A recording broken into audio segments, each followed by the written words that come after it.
Why did you break into our house? Why us? Because I want you to want me. You belong to me now. He who knows and when he cannot will be victorious. You love her. A wife. There's no more you and I. Only us.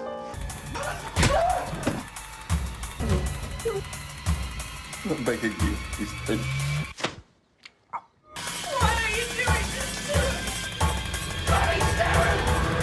This is gonna be a very special weekend. I'll be the perfect husband. You'll be the perfect wife. Best bondage work I've ever seen. Every knot on her body is precise. Not a single knot is sloppy. Poor Xiao Mei is left hanging in midair, but her left foot can just hook the floor. His special tying keeps her from hurting, yet makes escape impossible. Each knot is tightened just right. Even Xiao Mei's husband is trussed up in the bathroom tub. Why would this man cross into crime? You may not believe it, but she only wanted to try what it feels like to be someone else's husband.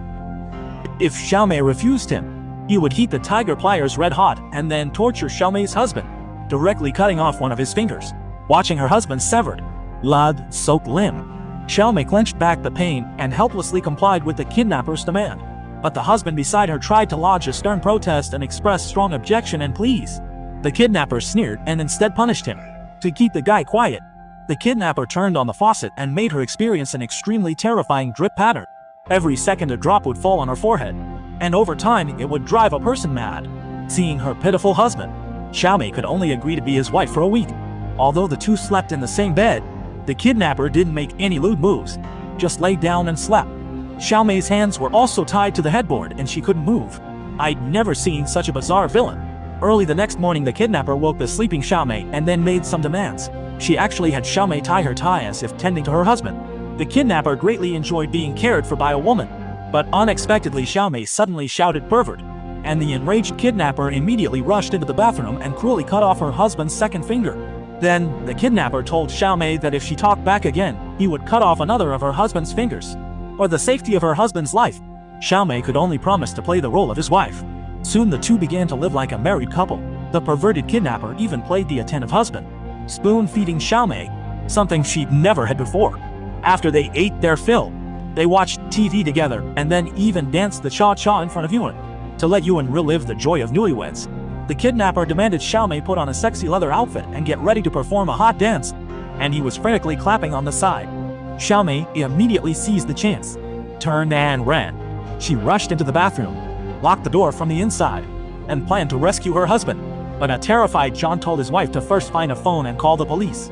However, the assailant showed no nervousness at all and listened intently at the door to the sounds inside. When Xiao Mei got the phone and was about to dial, the assailant immediately rammed the door open and rushed in. What did you hear at that moment?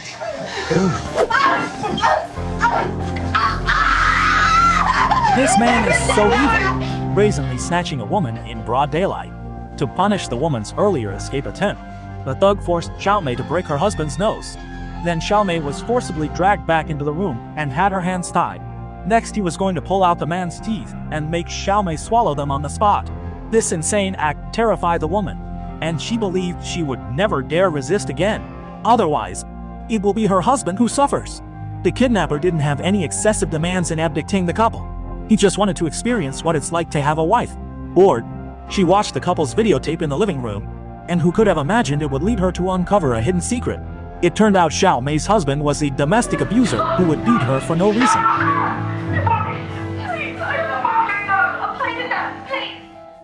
Beyond abusing her, he chased women, even hiding an affair with Xiao Mei's best friend. John's phone brimmed with their flirty texts, and his betrayal sparked payback. Xiao Mei was his goddess, yet a scumbag kept her under his thumb. To avenge her, Bai Tu punished the beast, slashing John's belly several times with sharp glass. Pitying her, he untied Xiao Mei so she could finally sleep. Early next morning he left her free. John writhed in pain nearby. Xiao Mei woke to find her hands still free. She tiptoed out and heard the kidnapper downstairs, hammering at something. She slipped into the bathroom and saw her husband's belly smeared with blood. Before he could lift his shirt, John stirred awake. She covered his mouth, urging silence. He pleaded for help, but the crab-style knot was too tight for her to undo. She listened for footsteps, praying he wouldn't cry. Desperate, she went to the kitchen, took a small knife, and hid it under her butt.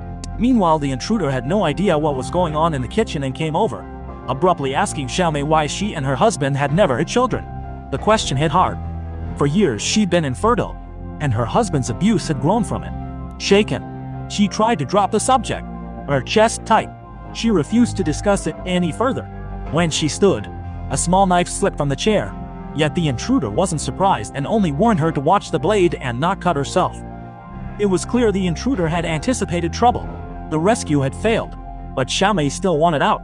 If she couldn't save her husband, she'd kill the intruder first. While the intruder looked away, Xiaomei pocketed a long-saved bottle of diwei, a potent poison.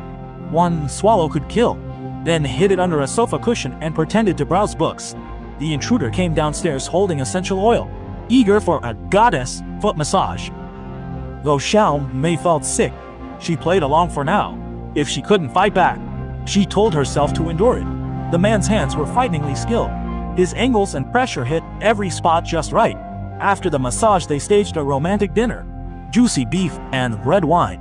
Xiaomei volunteered to pour, slipping poison into his glass. But she didn't know the brute behind her had watched it all.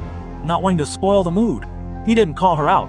Instead, he accidentally knocked the glass to the floor. As her plan failed again, he offered good news. This would be their last day pretending to be husband and wife.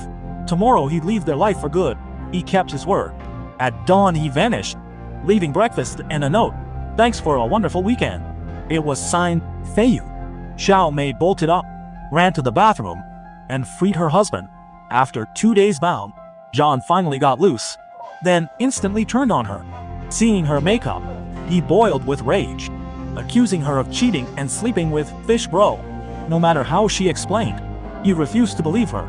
He ate the kidnapper's breakfast, read the farewell letter, and exploded. Like a madman, he smashed the nursery, cursing Xiaomei non-stop. Watching him spiral, she slapped him. The jerk struck back at once. Shattered, she fled downstairs, only to find every door and window locked tight. She tugged and rattled them, but nothing budged. The house felt like a cage, and she was trapped. John's frenzied behavior scared Xiaomei so much she didn't know what to do. She tried to run but couldn't. Her husband grabbed her hair and kept berating her, and suspicion and anger filled the space between them. Just shake this man off. Xiaomei suddenly drove her knee into John's elbow, but he still kept talking back, so she went all out and stunned him. Just then the husband's phone suddenly got a message. Xiaomei opened it and looked. Xiaomei finally learned her husband was involved with her best friend. Their intimate photos sickened her. On his belly she spotted a line reading "scumbag" and instantly got the warning. Someone wanted her to see John's true face. Just then Sarah showed up. Xiaomei, oddly calm, let her in. Seeing John sprawled on the floor, Sarah panicked and lunged over to help him. As if that man belonged to her, John also came to from his unconsciousness. Seeing the sofa before him, he vented all his anger on the woman, rushed forward and threw a punch. John felt this woman had ruined his family. Watching her husband committing the violence, Xiaomei could no longer hold back, and she calmly grabbed a hammer from behind. Then she stepped up and smashed it into his chest. The vile John died on the spot. The couple's ordeal finally ended. As for the crook Yuji, he was only a pro locksmith, already hunting the next troubled family to save. That's the end. Feiyu Film Vault. See you next episode.